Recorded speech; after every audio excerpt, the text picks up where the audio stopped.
Continuing with our discussion on attacks, we were talking about malware attacks. We'll switch gears here now and talk about social engineering. Think about social engineering and it versus the other attacks. It takes a lot of technical capability to attack with some of the other methods we talked about with malware attacks. But social engineering doesn't take a lot of technical capability. There are lots of people that can do social engineering without having any background in technology. The other thing about social engineering is it sure is a lot easier to get a password from somebody if you just ask them instead of going through all the work to try to crack a password or steal it or something in the physical world. So social engineering and social engineering also plays on one of the biggest weaknesses we have in IT security, which is the people. No matter how much training you do, no matter how much awareness you have, there's always going to be people that fall for some of these tricks. They're people that do social engineering. They're very crafty. They kind of know what they're doing. It's not unlike being a good salesperson, right? I mean, really, at the end of the day, somebody's trying to sell you a car is also a social engineer. I mean, their methods might be slightly different, and their intentions might not be as nefarious, but they're using the same techniques that a social engineering attack might use. So they're psychological in nature or physical, but the goal is the same: to get something, to get information, to gather information, and so forth. So there's a lot of psychological tricks. Your book talks about a lot of these psychological tricks that attackers use, and as you read through the psychological aspects of social engineering, try to imagine a car sales guy. It's kind of the same thing. When you go to a car dealership, when you try to buy something cheap, at Best Buy or something like that, the sales guys, there are one level. But when you go to buy something that's $40,000, it's a whole another level of sales. And they're good at what they do.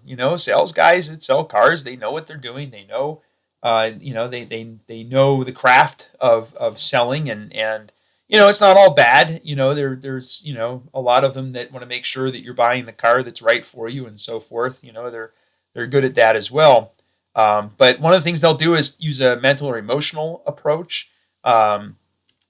They'll persuade individuals to get information or take some kind of an action. The basic principles are going to be authority, intimidation, scarcity, urgency, familiarity and likability, and trust. So these are the things that you can use that's in your toolbox if you're trying to use social engineering. And we can put this in the context of the car sales guy, right? So authority.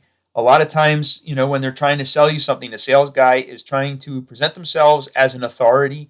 And one of the techniques for doing that is what they dress, right? If you look at most, there's absolutely no reason that a guy selling cars needs to wear a $3,000 suit and wear fancy jewelry, but almost every car sales guy I've ever encountered is wearing a nice suit. They're working around cars all day, right? Why do they need to wear suits? They're not lawyers, right? That are required to wear suits in court or something like that.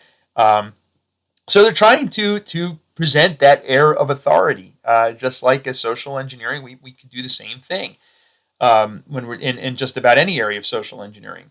There's intimidation, where you're trying different techniques to intimidate. At most of the car dealers that I've gone to, there's always this sort of tower, this platform that's, maybe a foot or two off the ground that's above you. And whenever you have to talk to somebody in that sort of tower, to say, hey, I'd like to talk to a sales guy, they're looking down at you and they're trying to use that as an intimidation factor. There's a reason that they have that built on a platform. It's not because they need to have you on a platform to see all the cars, right? That doesn't even make any sense. They're inside the building. They're there because of intimidation. There's a lot of thought that goes into those sorts of things.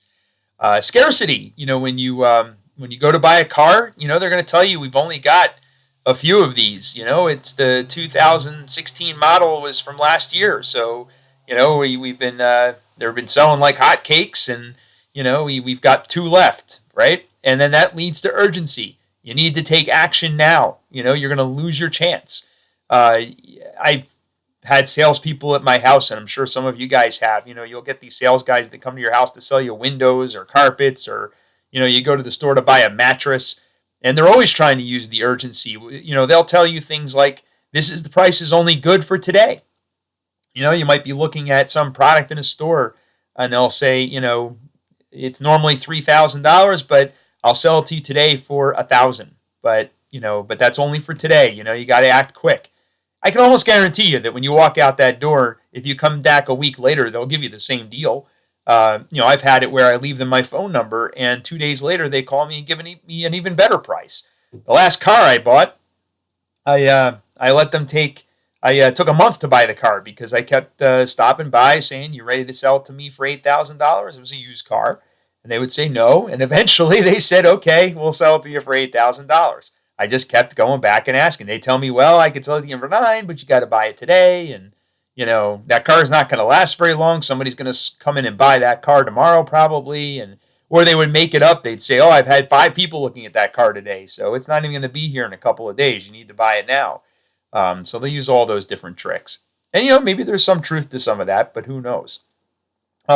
Familiarity, likability, that's another factor. Most car sales guys, they try to be likable. They try small talk. They try to find, when they're talking to you, it's not because they're a nice guy.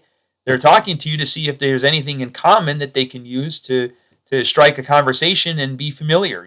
Oh, you study martial arts? Yeah, well, I studied martial arts too. I was a black belt, something like that. May not even be true half the time, right? But they're trying to get that familiarity and that likability to get you to warm up to them because you're more willing to share information if the person's likable. And of course, trust. Being in some sort of a position of trust, for example, would certainly be helpful.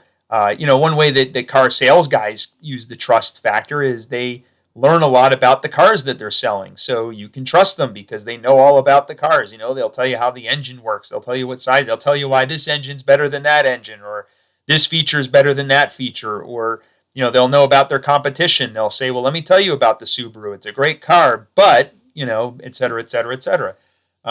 So of course, in social engineering, we can use that trust factor as well to try to present some air of trust. So again, you can kind of see, like I said, as you read the book and you look at these different basic principles of social engineering, try to think of examples of when this was used with somebody that you interacted with. And you probably, if you've ever bought a car, you've probably experienced most of these. You can probably think back and say, oh, that's what the car sales guy was doing. That was the technique that he was using. Or maybe you were even at the store trying to buy a TV and you realize exactly what it was they were trying to do. Another type of physical attack is dumpster diving, and also tailgating is another example, or shoulder surfing. These are all physical attacks where, so for dumpster diving, most companies throw things out. Here's the thing though, you're probably going to tell me, Brian, my company throws things out, but we shred everything that's important. But a lot of times things that are not important are not shredded.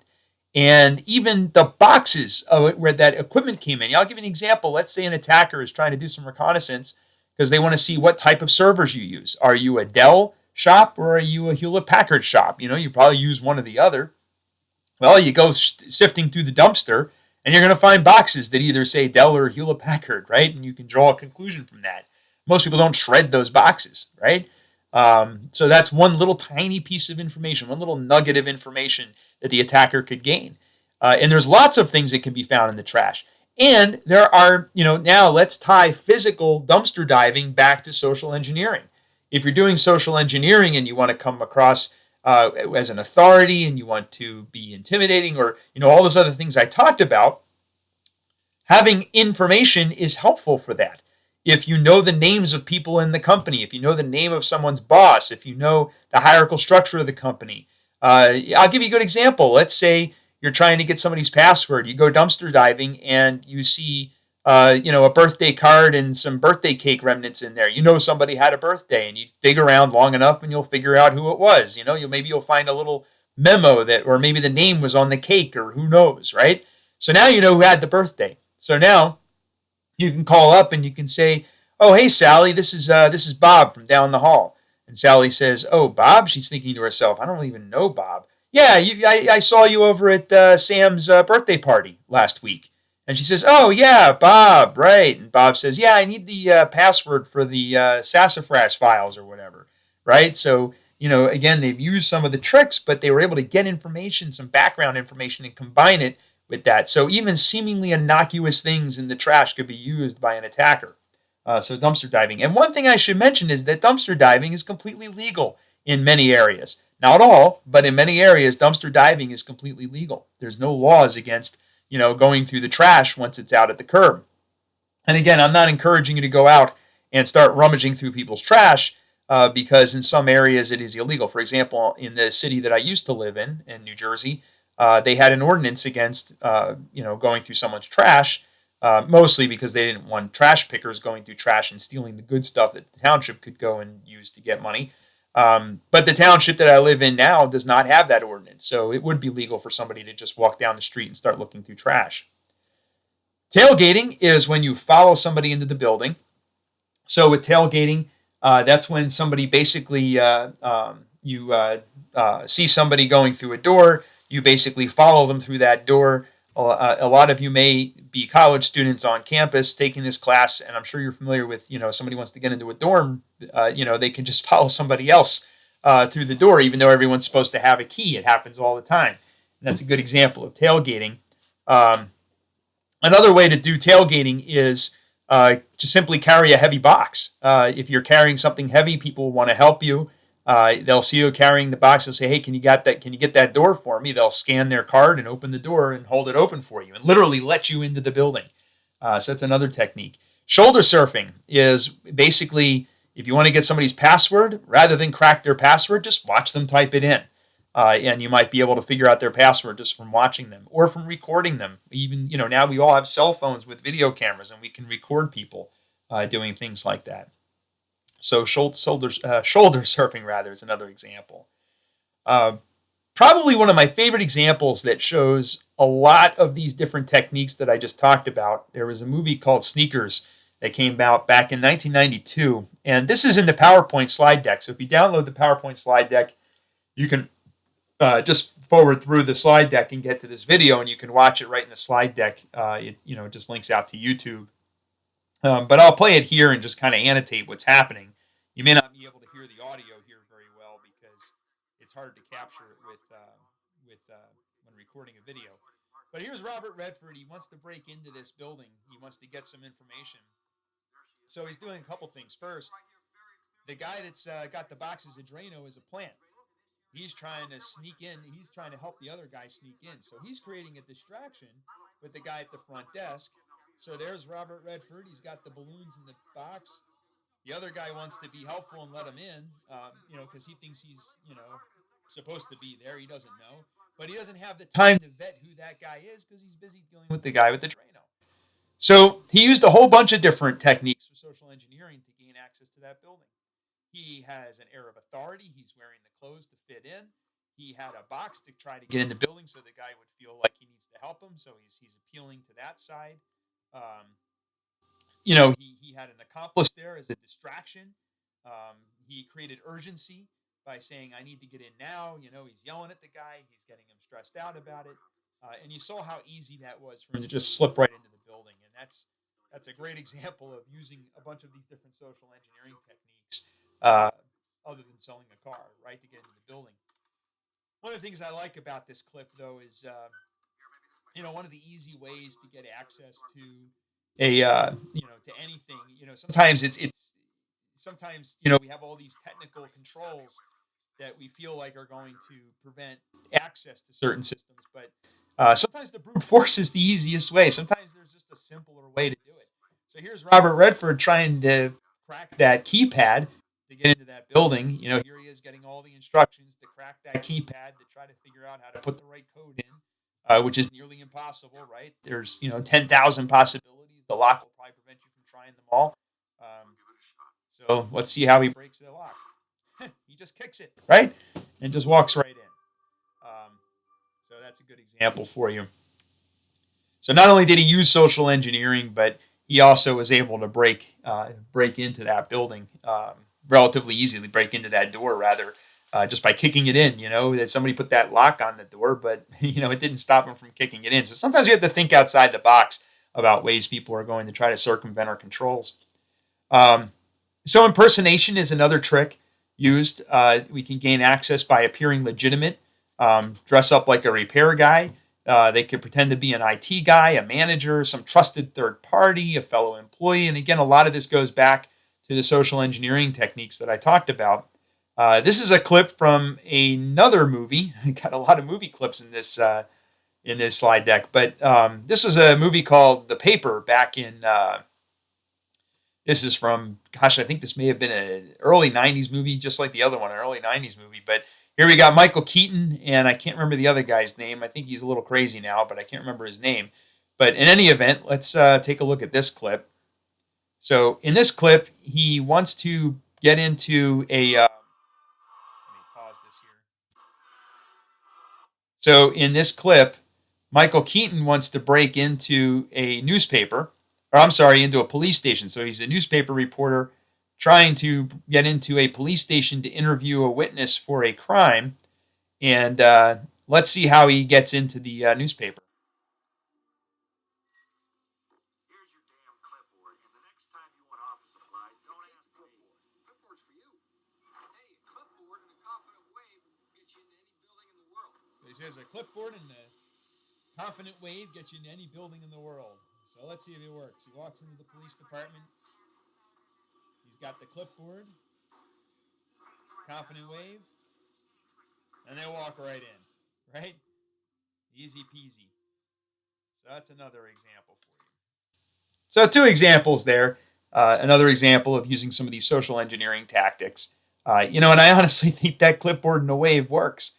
It's not hard to imagine that would work. So we'll switch gears here. A couple other types of attacks, and again, these are attacks that are more psychological in nature. They're more playing on the weakness of humans, of people. Another example is phishing, spelled with a PH. So usually phishing is sending an email claiming to be from a legitimate source. It tricks users to try to get a password, a credit card, a bank account, social security number, and so forth and so on. I have that picture on the right with a guy with a fish on his head. There's a website called 419eater.com. 419 is the statute in Nigeria that makes it illegal to launch these phishing attacks, but Nigeria seems to be the most common place that these attacks originate from. And there's a website devoted to trying to convince these Nigerian guys to send a picture of a fish on their head to kind of shame them when they try these attacks. It's a shame because, a lot of people in those countries are economically in a position where they're kind of desperate to do anything to trick somebody into sending them the money. But it's still unethical, immoral, illegal, and all those other things. So it's, hard to feel too bad about it when they're shaming themselves online. But in any event, it's something else we have to be aware of, that people are going to send phishing emails trying to get information. I'm sure most of you, if you're at Drexel, you've probably received emails from IT saying, that there's some phishing email going around that's going to ask for your password for Blackboard or something like that, and to avoid giving that up. So phishing emails will usually have deceptive links.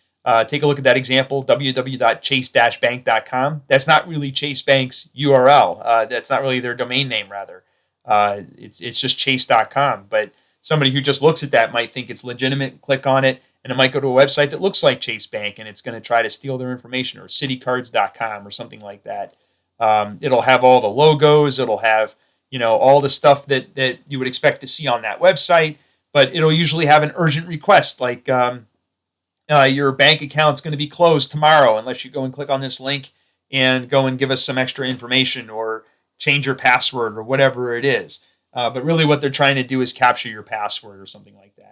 So some variations of phishing. One is farming, spear phishing, whaling, vishing. These are all some variations. So spear phishing is when you send a phishing email. So usually phishing emails are very generic. You're casting a wide net. So you send thousands or hundreds of thousands or even millions of emails, hoping that 1 or 2 of the people that get that email are going to be gullible enough to click on it and get the information that you're looking for. So it's kind of a numbers game. Where spear phishing is you're trying to go after a specific person, and you know enough about that person to seem even more legitimate. So you're decreasing your pool of people that you're trying to phish, but you're increasing the chances that those people are going to follow through because you have more information that would make it seem like it's a legitimate request. Whaling is basically spear fishing, but you're going for the big fish, right? So whaling is going after the big fish. It's going after the CEO or the CTO or the CIO or somebody who has a lot of information and access to a wealth of information that you're looking for. Via or vishing vishing is sort of a phishing attack using instant messaging and things like that. Spam is basically the thing about spam. Number one, it's unsolicited email. So spam, and I'm sure all of you guys are familiar and girls are familiar with unsolicited email. You get emails all the time from people that that you didn't ask for it. Usually trying to sell you something, but these unsolicited emails account for a pretty large percentage of emails on the internet. Now, this percentage has gone down considerably over time. It used to be a huge percent. It's a lot of companies have cracked down. A lot of these algorithms that catch spam have gotten much better. We're going to talk about ways to prevent spam later on. So I have a lecture later on in the unit or later on in the course where we talk about ways to prevent spam. And they've gotten much more sophisticated at cracking down on spam. It's becoming less, more people are just, deleting spam when they see it. So it's not as effective as it used to be. So definitely some things there that make spam a little less of a concern. But a new emerging area of spam is spam through instant messaging, where you get instant messages trying to sell you something or a text message trying to sell you things that are unsolicited. It could be through IM usually. Things like Google Hangouts or Yahoo Chat or something like that. So images are frequently used, which takes up even more bandwidth. If you're sending all these emails on your network that have images, it just exacerbates the problem. SMTP can help block spam, and we'll talk about ways to do that later on in the course. Hoax emails are another problem. So here's how hoax emails work, or hoaxes in general work. Somebody sends an email telling you that that there's something on their computer that's going to break their computer if they don't do something about it. So classic example is somebody sends an email saying that there's a virus that's been infecting all the computers in the company, and you should go and delete a file called ntkernel.dll, and that will prevent the virus from working. Well, you go and delete ntkernel.dll, and some of you are probably snickering right now because you know what that is. That's a core file you need for the operating system. If you delete that file, your computer won't boot. Although, to be fair, it's actually kind of hard to delete those files. There's usually shadow copies and things. Windows kind of tries to protect it from stuff like that, but enough people go out and do that and are successful doing that. It's going to create a headache for IT as they have to go out and fix all these computers because everybody thought that it was something real, and it wasn't. So hoaxes are certainly a concern, and we want to make sure that people are familiar with hoaxes so they know that it can happen. They know not to do something like that unless the request comes from the IT security or the IT department or something like that. If your brother-in-law sends you an email saying that your computer might have a virus if ntkernel.dll is on it, don't believe your brother-in-law. Contact IT first before you do something. And certainly if we're aware of these hoaxes, it's a good idea to kind of nip it in the bud and make sure people understand that there's no issue. Typo squatting is basically another term for that is URL hijacking. And this is basically where people will get URLs that are just a slight variant of a legitimate URL to get traffic to their website. Where this is a concern for IT security is, there are certainly resources on the internet that our users are going to use that they might have a typo and end up at the wrong site, or our suppliers and our vendors that are trying to connect to our resources might do the same thing. And if you're aware of a typo that somebody's using to hijack your URL, you can put a stop to that. So there are ways that you can keep people from doing that. You can file court documents and things like that to prevent that from happening. There's an example, goggle.com, right? It's a legitimate word, but if somebody had a website, goggle.com, that could be a legitimate website. But if you go to goggle.com and it's really a spoof of google.com, or it's really something that clearly is there because of people who misspell google.com, Google could make the case that that website exists solely because of Google and trying to hijack their business. and get search engine, traffic because they're similar to Google.com, and I'm sure they would prevail in a case like that. But if you go to Goggle.com and they sell goggles for swimming, then Google would have a very difficult time making that case, because anybody who types in Goggle.com and gets to a website selling goggles for swimming is going to immediately know they're on the wrong website, and they'll switch it to Google.com. So there's very little confusion there. It's not going to confuse a drunk guy in a hurry, which is the basic test for that sort of thing. So that's another example. A watering hole, and this is, I think, the last slide in this deck, but watering hole basically is a trap on a website frequented by a small group and a target. For example, if you wanted to target executives at a certain company, you might put some malware in golf.com because you know they're all going to go to golf.com or something like that. Just as a basic example. Watering holes are not that common, watering hole attacks, but your book does talk about some examples of it, and they give you some background on watering holes. All right, so that concludes the material for Unit 1, which was different attacks. Those attacks were, we talked about malware attacks, and we talked about social engineering attacks and physical attacks. And in the next unit, we'll continue with this theme and discuss some network-based attacks and things like that.